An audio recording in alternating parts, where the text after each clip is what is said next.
Why do people wait so long to talk about their abuser and share their story? I think that there is a huge lack of understanding of the severity of what happens to victims. Abusers manipulate in such severe, aggressive ways, making you truly believe that you are the problem. You're bad, you're a whore, you're a slut, you deserved it, you're good for nothing, you're useless. The line goes on and on. This line of thinking is so ingrained in our mentality that you genuinely start believing these things to be true. You're essentially groomed for abuse, so why would you think that this behavior is anything but justified?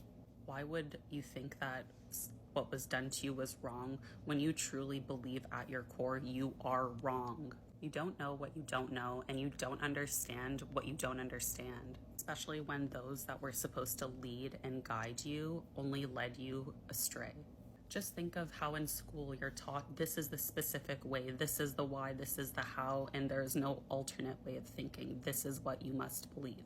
And some of these teachings and thoughts are deeply, deeply ingrained. So imagine a similar type of indoctrination, but with one of abuse and grooming.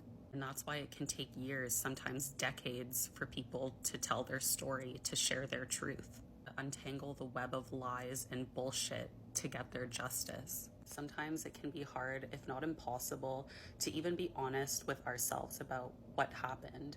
We ourselves don't want to believe it. It can take so much therapy, so much self-work. It can take your everything to even acknowledge and truly realize what was done and what did happen.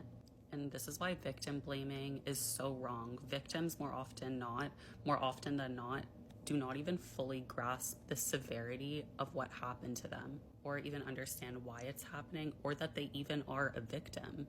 For me, it's still hard. Having empathy and understanding of this is so important because all of this can be unseen within the psyche. And it can be very difficult to explain, especially when you're actively in a traumatized state, fight or flight. The words do not come easily, if at all. When you are trying to support victims and listening to their story, many people will say, I would never stay for that. I would never allow that to happen. I would never be silent. Never say never when it hasn't happened to you. Mind control is real, and even the strongest, the people you would never expect this to happen to because of their strength or outer appearance, it happens to. And that mentality of why not say something, why not speak up earlier, further perpetuates this cycle of staying silent. Those statements don't encourage support or solidarity. Those kind of statements only show your lack of support, and it's extremely isolating and demeaning. Although being curious to the psychology of it is valid, seek understanding. Seek out the why and enlighten yourself. Abuse can be embedded in such a web of lies and bullshit, and involving many others that they embed and make complicit, and manipulating others, believing that the abuser is the good guy, when the truth could not be more opposite. Things are not always as they appear, and we should always believe victims and not downplay their trauma or their experiences or what they've been through. It takes extreme bravery and courage to even muster up the words.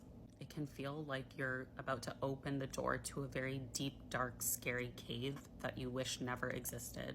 So why do people wait so long to tell their story and their truth? Because of everything I've just mentioned and more. There's a lot of fear that comes with it, and the more that we can understand and support victims, the more we can create an environment where they know that they will be supported, believed, and be safe in their truth.